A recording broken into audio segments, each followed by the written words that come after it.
Elle est la seule à oser faire du chantage à Donald Trump. Ghislaine Maxwell, la complice de Jeffrey Epstein, refuse de répondre devant le Congrès américain. Elle réclame une grâce au président en échange du témoignage qui l'innocenterait, lui et l'ancien locataire de la Maison-Blanche, Bill Clinton. Regardez son attitude pendant son audition devant les élus en charge de l'interroger. Madame Maxwell, étiez-vous une amie proche et la confidente de Jeffrey Epstein? Je souhaiterais répondre à votre question, mais sur les conseils de mon avocat. Je refuse respectueusement de répondre à cette question et à toute question connexe. Ma requête en habeas corpus est en cours d'examen devant le tribunal du district sud de New York. J'invoque donc mon droit au silence en vertu du 5e amendement de la Constitution des États-Unis. Madame Maxwell, avez-vous à un moment ou un autre joué un rôle dans les activités de Jeffrey Epstein, impliquant le recrutement, la préparation ou le trafic de jeunes femmes ou de filles? J'invoque mon droit au silence garanti par le 5e amendement. Allons plus loin pour comprendre ce qui se joue. J'ai le plaisir d'accueillir Grégory Phillips, bonjour. Bonjour. Rédacteur en chef international pour LCI. Valérie Nataf, bonjour. Journaliste politique, ancienne correspondante aux États-Unis. Bertrand Galichet, bonjour. Vous êtes grand reporter, spécialiste des relations internationales. Et Romuald Siora, directeur de l'Observatoire politique et géostratégique des États-Unis et de l'IRIS, est également avec nous. Bonjour Romuald, merci d'être avec nous dans LCI Direct.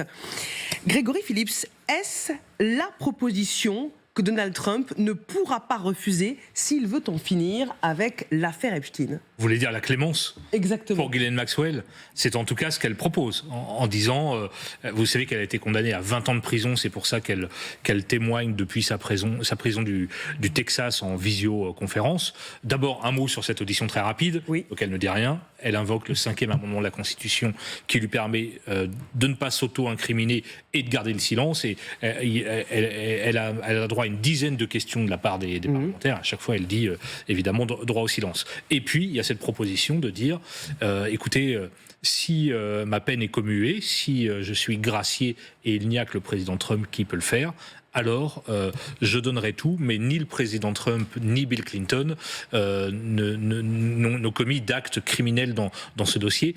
Il y a un point important, c'est que effectivement elle sait tout. S'il y a une personne sur cette terre qui est au courant de tous les agissements de Jeffrey Epstein, s'il y a bien une personne sur cette terre qui est au courant du réseau absolument incroyable qu'il a réussi à constituer au fil des années, c'est Ghislaine Maxwell. Pour briser son silence, on l'a dit, l'ex-compagne et complice de Jeffrey Epstein a proposé un deal au président américain par l'intermédiaire de son avocat qu'on ne voit pas à l'image, regardez bien, mais c'est bien lui qui s'exprime au nom de sa cliente.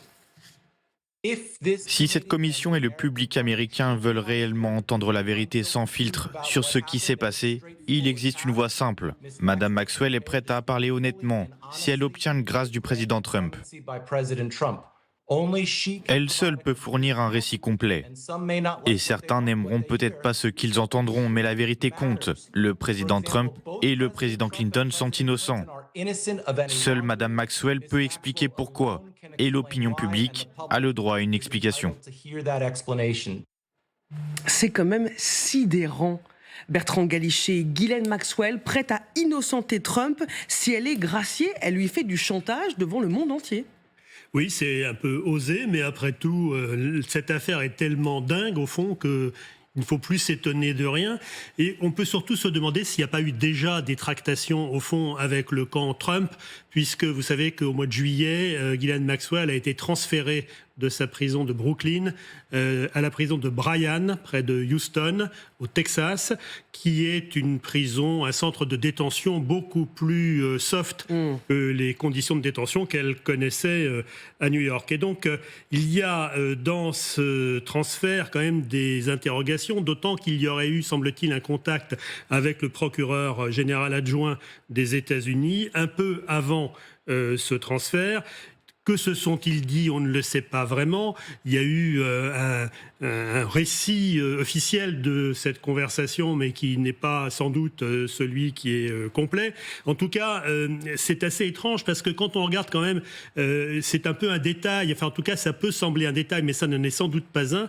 Quand on regarde finalement les peines qui sont celles des co-détenus de Ghislaine Maxwell dans sa nouvelle prison, eh bien, c'est sans doute elle qui a la plus longue peine et les autres sont des peines relativement courtes. Les conditions de détention, je l'ai dit, sont plus légères. Elle peut recevoir, elle a quand même, je dirais, un confort qui n'existait pas du tout.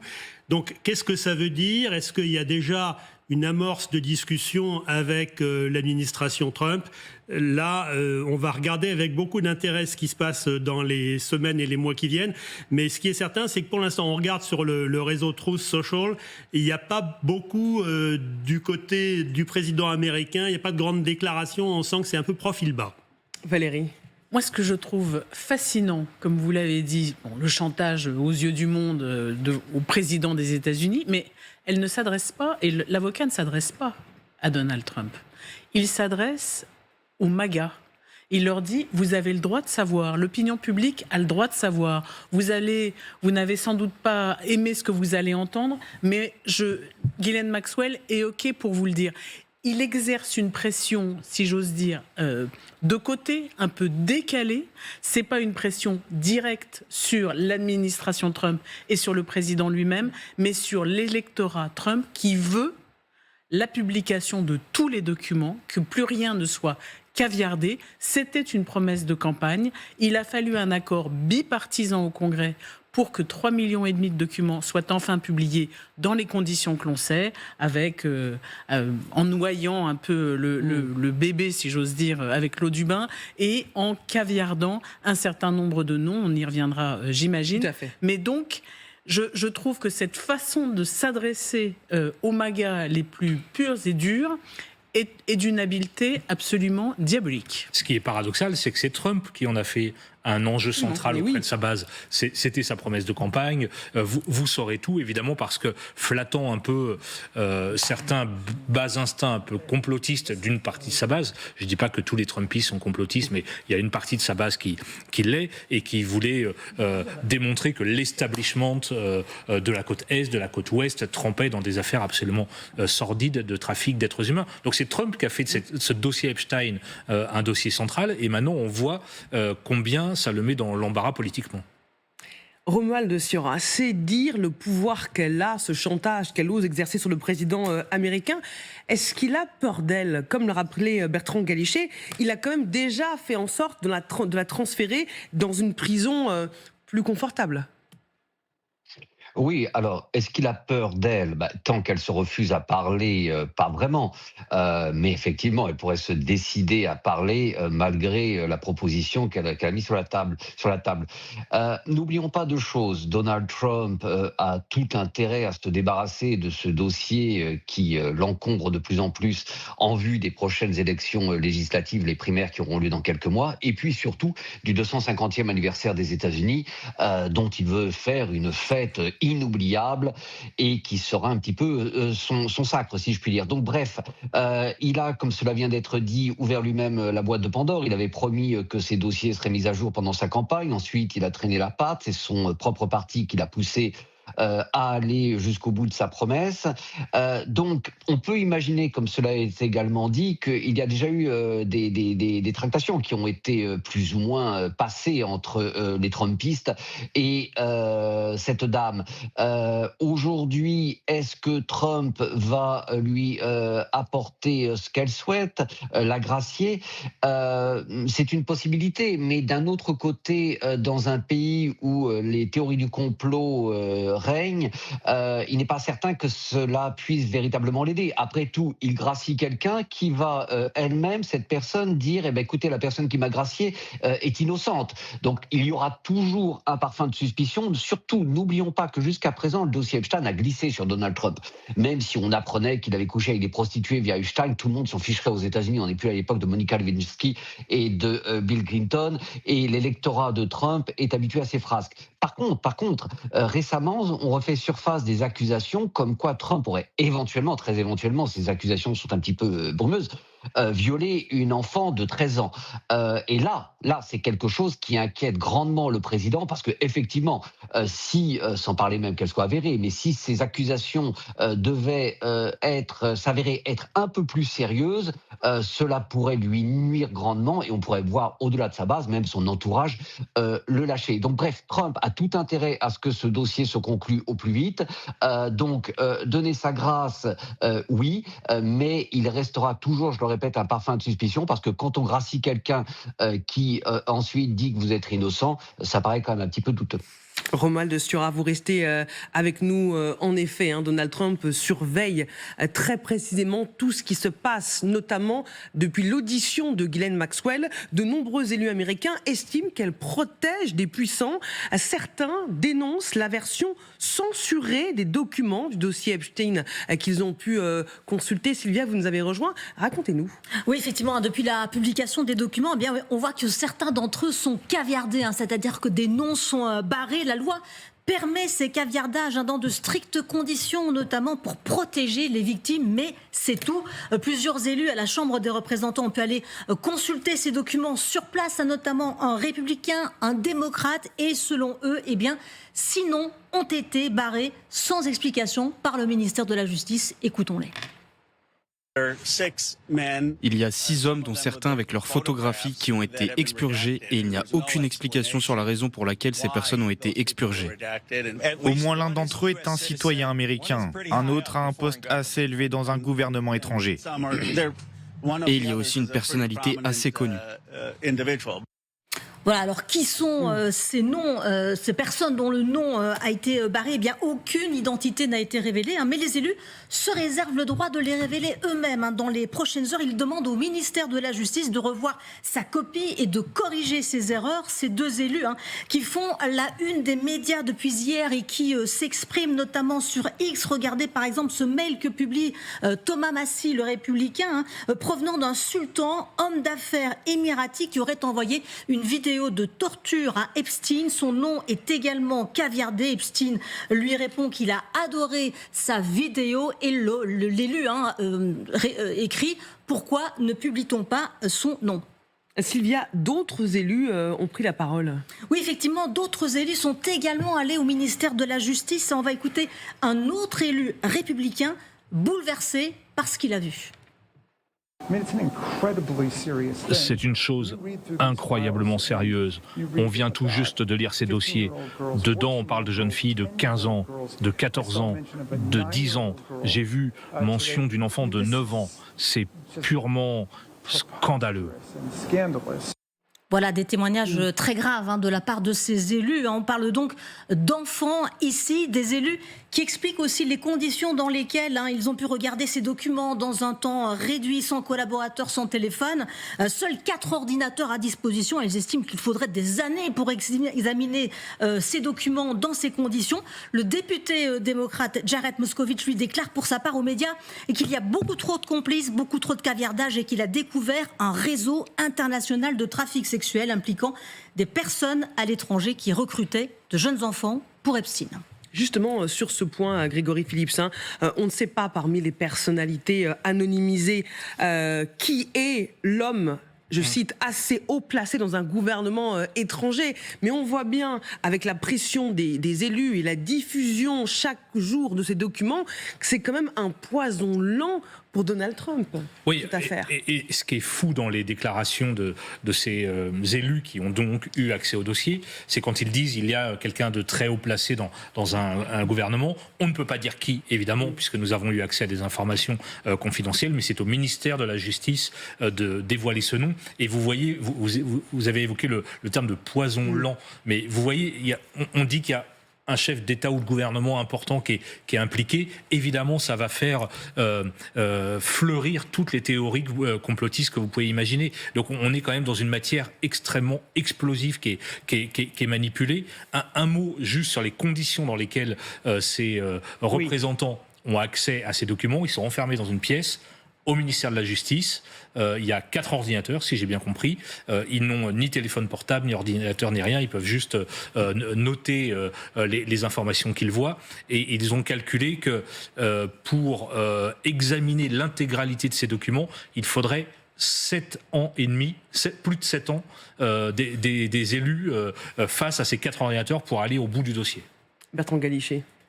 C'est effectivement une particularité quand même de ce dossier qui n'en manque pas, et surtout ça ouvre, comme le disait Grégory à l'instant, l'ère du soupçon, ou en tout cas ça conforte toutes les possibilités de théories complotistes. Et de ce point de vue, je suis pas sûr d'ailleurs que l'action du ministère américain de la Justice soit très pertinente. Il y a évidemment ce que l'on peut comprendre, c'est-à-dire le respect du secret de l'identité des victimes, mais ce secret-là, il a quand même bon dos pour expliquer qu'on ait caviardé autant de noms. Et il semble qu'il manque énormément de documents que les représentants démocrates ou républicains aimeraient bien quand même consulter de façon plus transparente. Je crois que c'est ça finalement le cœur du problème, c'est que à force de vouloir finalement donner un cadre extrêmement contraint à la consultation de ces documents, pour des raisons juridiques qui sont plus ou moins fondées, eh bien, on renforce je dirais, les soupçons et les craintes d'un scandale encore plus immense que celui qui a déjà éclaté.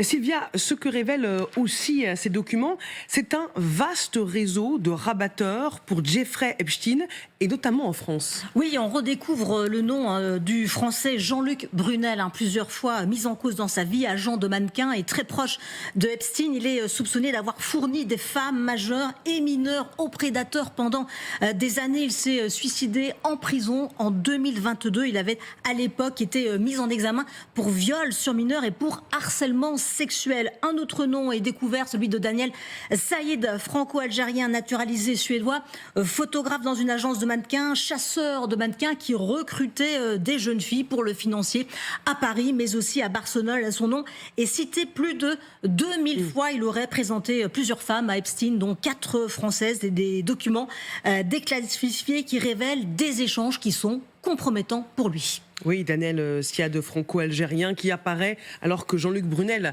était apparu il y a plusieurs années, mais il est aujourd'hui décédé. Valérie Nataf, on sait qu'Emmanuel Macron a parlé très vite en disant « ça, c'est une affaire qui concerne la justice américaine ». On ne sait pas s'il y aura peut-être une piste française solide. Oui, mais c'est Dominique Simonet qui était assis ici hier parlait du virus Epstein. Et je trouve que l'expression est très bien choisie parce qu'on voit bien, il y a une boîte de Pandore aux États-Unis. Pour l'instant, ils sont entre guillemets les premiers concernés puisqu'il s'agit du président Donald Trump et de la manière dont il s'en est servi pendant la campagne. Et puis on voit apparaître des noms ici ou là. Son secrétaire au commerce, Monsieur Lutnick, est lui aussi beaucoup mentionné dans les dossiers. Mais on voit bien qu'au Royaume-Uni, en Norvège et évidemment en France, d'autres noms sont cités, d'autres ramifications apparaissent, font jour. Et c'est en cela que cette affaire est absolument hors norme. Qu'y a-t-il comme autre enquête qui concerne autant de gens, autant de la mondialisation? Voici une affaire criminelle mondialisée. Et c'est en cela, je crois, qu'elle est en train de bouleverser un certain nombre de démocraties occidentales. Après, j'imagine qu'on y viendra également, on évoque les tentatives de déstabilisation par un gouvernement, par un pouvoir très fort et autocratique, celui de Vladimir Poutine. On en discutera, mais avant même d'évoquer cette question, la manière dont tous les noms sont jetés plus ou moins en pâture indique qu'on n'est pas loin quand même d'une forme de maladie mondiale, de contamination, je reprends le terme de Dominique Simonet, de virus Epstein qui semble avoir contaminé un certain nombre de démocraties. Oui, la métaphore du virus ou du poison est très juste parce que personne ne semble y échapper. On sait que la France Insoumise avait demandé l'ouverture d'une enquête parlementaire et ce matin, Yaël Braun-Pivet, la présidente de l'Assemblée, s'est dite opposée à une commission d'enquête parlementaire. C'est la justice qui doit être saisie. Oui, parce qu'une commission d'enquête parlementaire, elle peut bien sûr enquêter sur ce qu'il décide de le faire, mais pas en forme de concurrence avec une une enquête judiciaire. Or, pour l'instant, on est au stade judiciaire de cette enquête. Si on détermine qu'il y a des complicités, des tentative de cacher un certain nombre de choses, peut-être à ce moment-là, une commission d'enquête parlementaire sera-t-elle nécessaire, mais c'est peut-être un peu précoce. Je crois que c'est ce qu'a voulu dire la présidente de l'Assemblée nationale. Évidemment, la France insoumise ne s'en tiendra pas là, donc il va y avoir encore un petit peu d'escrime entre les deux camps.